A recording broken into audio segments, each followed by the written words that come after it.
Eu não sei se o senhor poderia falar, doutor, quais são as suspeitas, né? Porque aí entra no campo da especulação quem é que estaria tentando boicotar ou plantar esse tipo de coisa. A gente tem um convidado agora, ao vivo aqui com a gente, o Dr. Jeffrey Cicchini, que é advogado do Tenente-Coronel Rodrigo Bezerra de Azevedo. O Tenente-Coronel é um dos presos, dos kids pretos que foram presos no âmbito dessa investigação, e o Dr. Jeffrey fala de uma suposta sabotagem que teria acontecido. Ele vai detalhar para a gente exatamente o que aconteceu, sabotagem que teria levado à prisão do cliente dele. Doutor, seja muito bem-vindo, em primeiro lugar, obrigado pela presença. Explica para a gente esse caso. Eu que agradeço o convite, prazer imenso, sou fã, realmente um dos 10 maiores fãs de vocês, acompanho bastante o trabalho do canal e só tenho a parabenizá-los pelo compromisso com a verdade, que é o que tem faltado hoje, compromisso com a justiça, que é o que buscamos diariamente, e buscamos esse depoimento do coronel. Foi como dissemos, vamos defender a verdade, vamos expor a verdade e dizer o que deve ser dito, e não o que querem ouvir. Esse é o primeiro ponto, foi isso que aconteceu no depoimento. Antes de tudo, acho importante, se me der a liberdade de trazer aqui isso à discussão, esse caso, primeiramente, deveria estar na Justiça Militar. Nós temos aqui um militar das Forças Armadas, o Código de Processo Penal Militar deixa de forma clara, sem qualquer margem para dúvidas e questionamentos. Deveria a investigação estar correndo na Justiça Militar e eventual processo na Justiça Militar.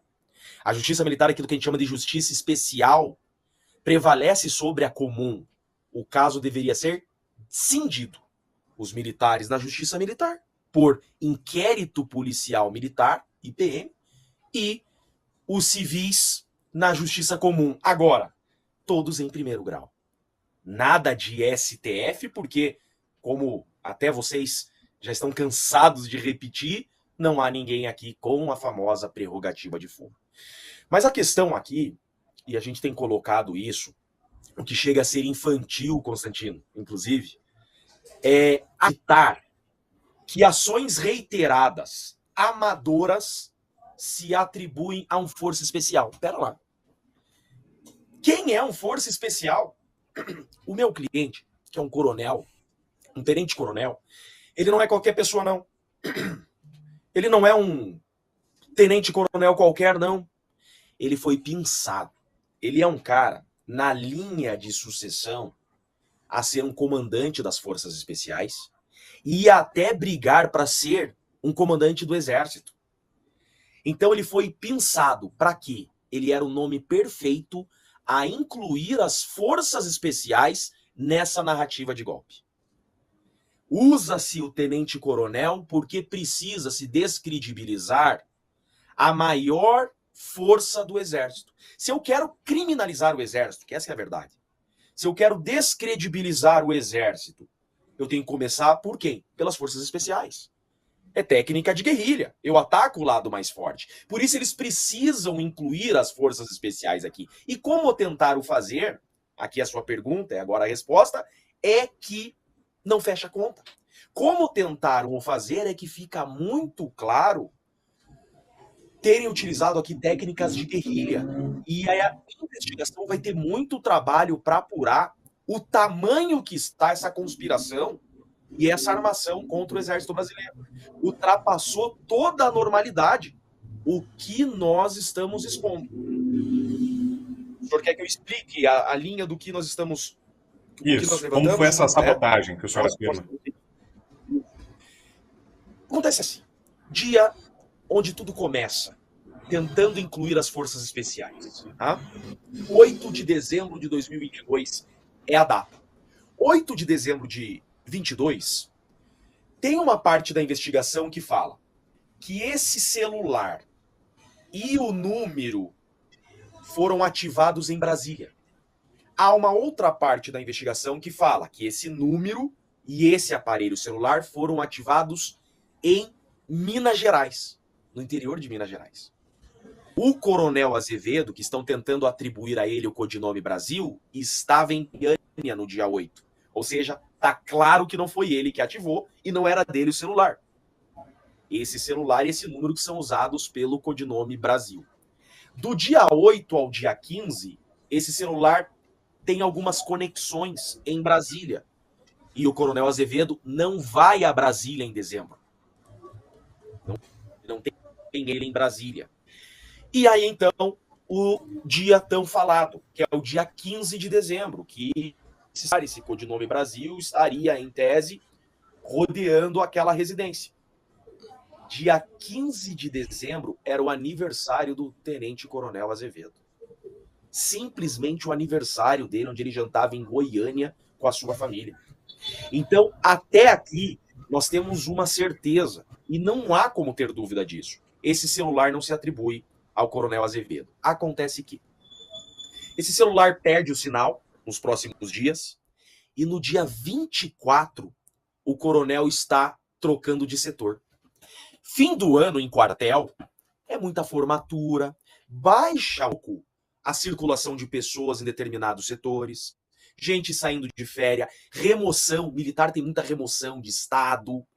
Então muda um pouco, o final de dezembro, muda a sistemática dos quartéis. Baixa, obviamente, um pouco o controle e a segurança interna. É uma realidade, né? A questão é, o coronel estava na terceira sessão, que é uma sessão mais burocrática do quartel, e ele está numa transição para a CECOP. Para o CECOP. Significa Centro de Coordenação de Operações Especiais. Quem assume esse CECOP já está na linha direto para futuro chefe das Forças Especiais. E ele chega nesse setor CECOP no dia 23 para o dia 24. Aquele celular está como um cavalo de Troia à disposição dele para que ele use. Doutor, vou passar aqui para...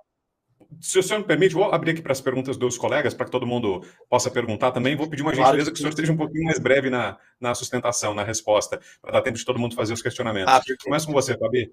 Você. Eu vou fazer igual o ministro, tá? Você não está sendo inquirido ainda. Primeiro, eu acho que... Ainda foi difícil, né? Pois é. Mas sabe que eu fui quase inquirido no quartel. Junto. Então, a gente ainda está nessa fase, né? Só falta trazer agora a guilhotina. Bom, mas brincadeira aqui à parte. Primeiro, eu acho que para a gente ter uma noção de quem é, qual é o papel naquele enredo traçado pela PF do seu cliente especificamente, né? Porque eu li, mas assim, na nossa cabeça, não está nem fazendo sentido para quem realmente está ali. Imagina para quem tentou ler e falou, mas espera, eu nem sabia que existia essa unidade aí de força especial. De verdade, eu não sabia, desconhecia. Né? Então, é uma boa propaganda ou não, né? Mas, primeiro, então, ele está sendo atribuído qual papel? Qual o codinome, qual o papel? Quando o senhor afirma aqui que no dia do aniversário dele estava com a família, a Polícia Federal afirmou o quê? Tá, vamos lá. O que é um força especial? Não existe nenhum militar, nenhum operador mais preparado que um força especial. Isso é muito importante. Por quê? Essa cadeia de amadorismo que está sendo exposto, nenhum força especial cometeria esses equívocos e esses amadorismos. Nós estamos dizendo, força especial, é o seguinte, se esses caras falharem, significa que o Brasil acabou. Você não pode nunca pensar uma guerra se você não tem um força especial preparado. Eles lutam contra narcotráfico, então eles treinam BOP do Rio de Janeiro, é a elite da elite da elite. É isso que significa força especial. O cara tem que ser comandos, tem que ser PQD, ele tem que ter sido tudo no exército. Um militar que chega a ser comandante do exército, ele provavelmente foi um força especial, porque é elite. Né? O que acontece? O coronel Azevedo, em especial, tudo que se atribui a ele é toda essa narrativa que longamente eu expliquei, porque é complexo o caso, por isso que eu expliquei essa narrativa do celular. Tá?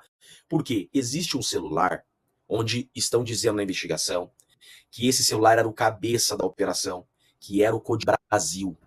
Era o celular que falava com o Cid, é o celular que falava com o tal do Major de Oliveira. Então, um celular importante nessa cadeia. Tá? Então, o celular que foi usado, tá, como um coordenador do suposto golpe. Acontece que esse celular, está claro que ele não está com o coronel até dia 15. Não, é claro, é nítido. E depois, no dia 24, esse celular é franqueado ao coronel para que ele use. Ele colocou, gente, dia 24 é quando ele pega esse celular. Ele chega lá no setor dele, tá aquele celular à disposição dele. Use, aí ó, é para você. É natural. Um força especial, é natural que ele troque de unidade ele vai ter acesso a um celular. Eles estão acostumados, é uma rotina normal para eles. Para nós, a gente olha o celular, por que eu vou usar esse celular? Não, para eles é natural, é o dia a dia deles. Trocar de celular para operação, celulares descartáveis, que mês a mês a gente troca, né? Entra na água, entra no lodo, pula de paraquedas. É uma rotina normal na vida do militar trocar esses celulares. Veja que são celulares descartáveis, baratinhos. Celular, veja a marca do celular, é celularzinho. Então, para ele é uma rotina normal. A questão é, esse celular foi colocado ali nitidamente para que ele usasse. Sabe o que ele faz? Ele pega o chip do CPF dele, ele compra um chip no CPF dele e ele coloca nesse celular e ele usa esse celular até junho de 2023, normalmente. Para suas atividades normais, para suas atividades cotidianas, com o próprio CPF. Ou seja, nunca um força especial ele cometeria um equívoco desse. Tamanho amadorismo. O que deixa claro que ele desconhecia que esse celular foi utilizado. Agora, esse celular foi utilizado em uma trama verdadeira? Ou esse celular foi usado no falsa para ser posteriormente plantado? E aí darmos o caminho da investigação para chegar nas pessoas. Como um traficante. Ó, tá passando um palio recheado de cocaína. Aí a polícia para o palio recheado de cocaína e passa a tonelada com uma carreta. Tá? Porque se chegou muito fácil a isso. Um força especial não cometeria esse erro. Fala, meu amigo. Constantino, sua pergunta. Tudo muito intrigante, né? Eu não sei se o senhor poderia falar, doutor, quais são as suspeitas, né? Porque aí entra no campo da especulação quem é que estaria tentando boicotar ou plantar esse tipo de coisa. Do que o senhor disse, me chama muita atenção a questão do foro. Não só os militares em si, mas o Ramagem dos 37 indiciados é o único com foro especial, no caso está no STF. E outra coisa que me chamou muita atenção no início, a própria velha imprensa noticiou, é que esses kid pretos, né, das forças especiais, eles estavam sob suspeita, essa investigação não é de agora, mas eles foram usados, por exemplo, para a segurança de chefes de Estado. Então, como é que funciona isso? Quer dizer, o governo ia deslocar gente que está sob investigação interna. Não sabiam? Ou como é que funciona isso? Quer dizer, iam botar para cuidar da segurança de chefes de Estado, gente que estava tramando um plano de golpe dentro do Estado brasileiro? É muito confuso para mim. Constantino, sabe que a gente consegue ficar horas aqui, porque tem muita coisa a falar, né? É muito absurdo. Além da prerrogativa de foro, além de deveria estar na justiça militar, além da suposta vítima ser o juiz, eu fiz uma pesquisa. Sabe quando, no mundo, que uma vítima foi juiz? No século XVII, na Inglaterra. Foi a última vez na história do mundo. Então, veja, é muito grave o que nós estamos vendo no Brasil. Então, para além de todas essas falhas do devido processo legal, nós temos também essas falhas investigativas como se estivéssemos lidando com um crime organizado, com uma milícia, com terroristas, com estratégias de guerrilha, que é exatamente o que aconteceu. Então, veja, Constantino, que se você olha a cadeia de imputações, elas são muito semelhantes. Um plano que foi impresso numa impressora dentro do Planalto. Como que é? Do discurso do golpe que foi encontrado no PL. Agora o celular que o tenente-coronel das Forças Especiais, a ele foi franqueado para que ele usasse no trabalho. Ele foi para o Rio de Janeiro em operações, colocou o chip no CPF. Então, que a cadeia está se repetindo. O modus operandi de plantar essas provas é que está causando estranheza. E agora eu percebo que a investigação tem que ter um outro norte. Deve a investigação séria buscar todas as frentes.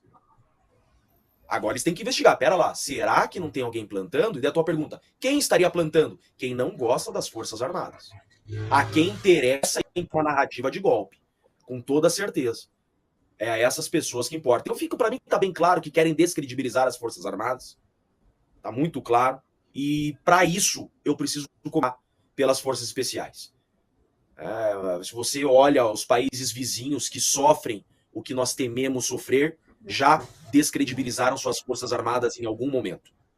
E exatamente é isso que nós estamos vivendo. Eu estou muito convicto disso. que estão usando o nome Forças Especiais para descredibilizar o Exército e criminalizar o Exército. É sim uma sabotagem, é gente que sabe o que está fazendo, é gente com tática de guerrilha e que nós sabemos que são capazes. Tá? Em hipótese alguma, Força Especial teria cometido esses equívocos. Eu afirmo aqui, se um Força Especial quisesse fazer o que estão imputando, teria sido feito com muita facilidade. E tá? Eu afirmo a vocês, se um Força Especial quisesse fazer, fazia a 1 quilômetro de distância. Sim. Serrão, mais uma pergunta. Uma pergunta de resposta nada fácil, Dr. Jeffrey. Como é que você está vendo essa suposta omissão, ou vamos falar o silêncio muito obsequioso, do comando do Exército e do próprio Superior Tribunal Militar ou do Ministério Público Militar, que deveria estar tratando diretamente dessa ação? Por que eles não estão cuidando? Por que não houve essa separação entre o crime militar, que tem que ser apurado no lugar certo, e o inquérito que está lá no Supremo Tribunal Federal? Ótima pergunta, muito interessante a tua pergunta, e eu tenho uma resposta. Nós vivemos hoje uma falência institucional. Uma falência. Eu começo fazendo uma culpa, meia culpa. Os juristas, a comunidade jurídica que berrava na Lava Jato. Lembra da Lava Jato? Eu lembro. Eu atuei na Lava Jato e artigos eram escritos todos os dias. Livros eram escritos todos os dias. Congressos eram feitos. Foi a época que mais se teve congresso de processo penal. E se defendia as garantias. E o Sérgio Moro tem uma competência universal. Esses mesmos juristas hoje desapareceram. Caras que têm livros escritos. O que nós estamos vivendo hoje com essa competência universal do STF é muito mais grave que a Lava Jato. É muito pior do que se viu lá. E, inclusive, tem jurista tentando defender isso. Isso é a falência do Estado brasileiro. Isso é a falência. Se a comunidade jurídica não tem coragem, não tem vergonha na cara, é isso que eu falo, né? Ou porque o inimigo é comum, isso é a falência. Os tribunais militares, né? O Tribunal Militar, esse silêncio, o Tribunal Militar deveria, certamente, né? O Ministério Público Militar, né? É que deveria tomar essa iniciativa. O Judiciário não poderia o fazer. Tá? O STM não poderia se manifestar. Agora, o Ministério Público tinha que avocar isso. Pera lá, existe uma lei clara que diz que a competência é nossa. Então, isso demonstra uma falência. E parece-me que jogaram literalmente a toalha. Né? Está tudo perdido. Me parece que o Brasil se rendeu. Os juristas se renderam, né? Uma parte dos juristas que são contra o que está acontecendo se renderam porque tem medo. Outra parte, que deve ser 99%, é porque são vermelhos, né, estão comemorando. Né, e desse jeito está passando toda essa carruagem. E quem é servidor público e depende do Estado para pagar boleto, não tem coragem de enfrentar o sistema porque vai perder o emprego.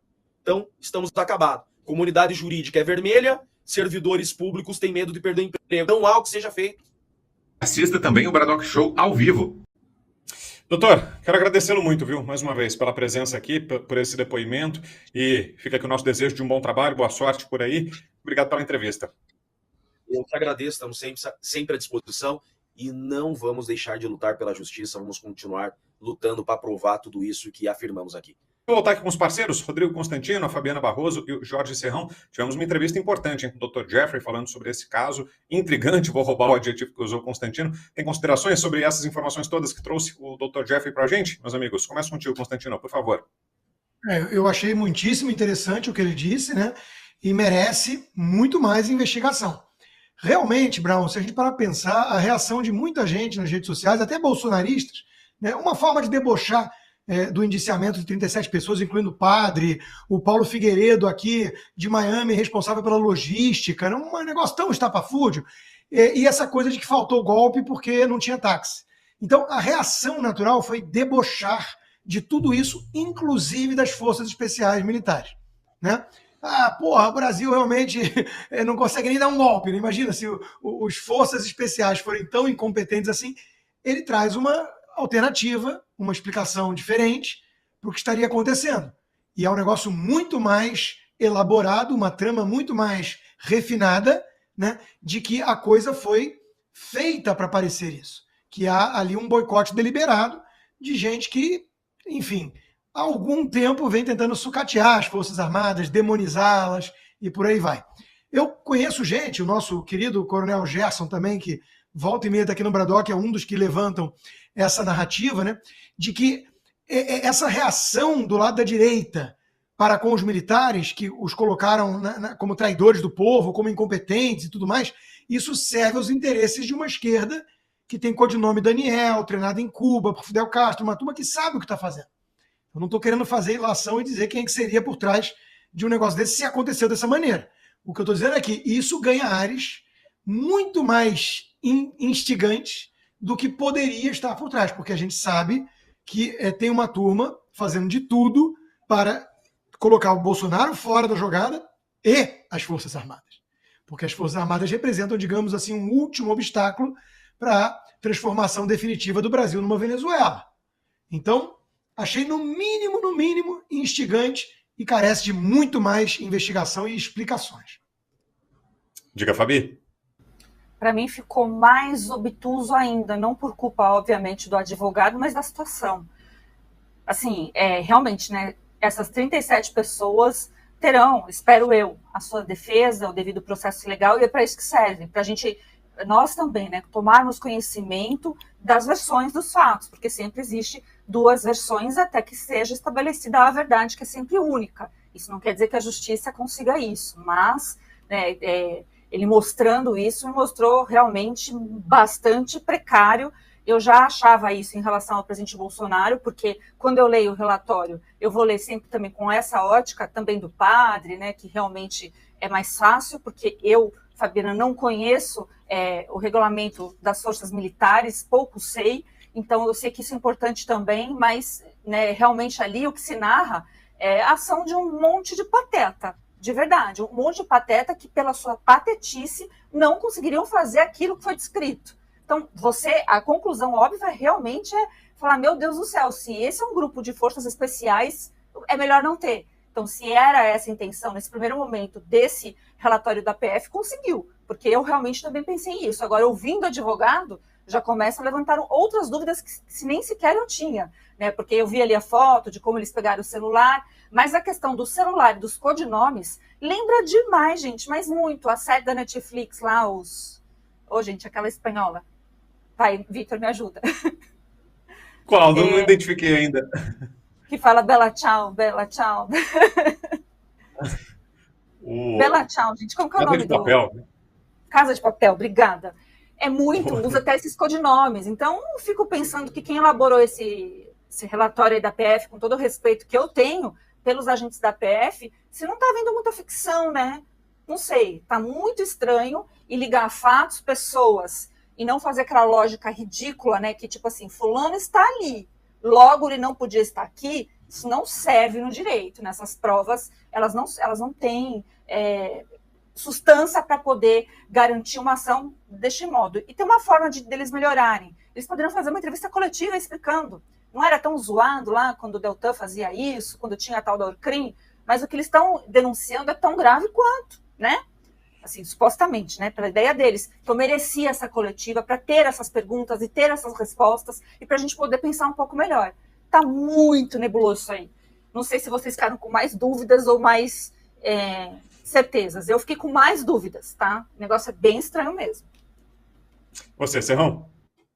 A cada instante me fortalece a impressão de que um grande objetivo dessa história toda é desmoralizar novamente as Forças Armadas, é consolidar o projeto da esquerda para demonizar as Forças Armadas. Se a gente pudesse dar um nome nesse filme aí de agora, se fôssemos fazer uma minissérie, ela seria A Casa das Melancias. Com certeza, A Casa das Melancias. E o pior, eu fico mais preocupado, é quando A Casa das Melancias pode ser uma coprodução tendo gente infiltrada nas próprias Forças Armadas, demonizando um setor importante. Quando você desmoraliza a tropa de operações especiais, você está avacalhando a essência do Exército Brasileiro, a essência de eficiência do Exército Brasileiro. Você está aniquilando não só a carreira, está aniquilando a carreira desse Coronel Azevedo, aniquilando a carreira do Mauro Cid. Mauro Cid é um dos raros exemplos de cara primeiro de turma no Exército Brasileiro. É Mauro Cid e tem um outro cara também, Coronel General Heleno. Os caras de primeiro de turma, os caras feras, intelectuais e operacionais. Então, é algo muito pesado que está acontecendo, por isso é muito estranha a omissão da maior parte da cúpula militar.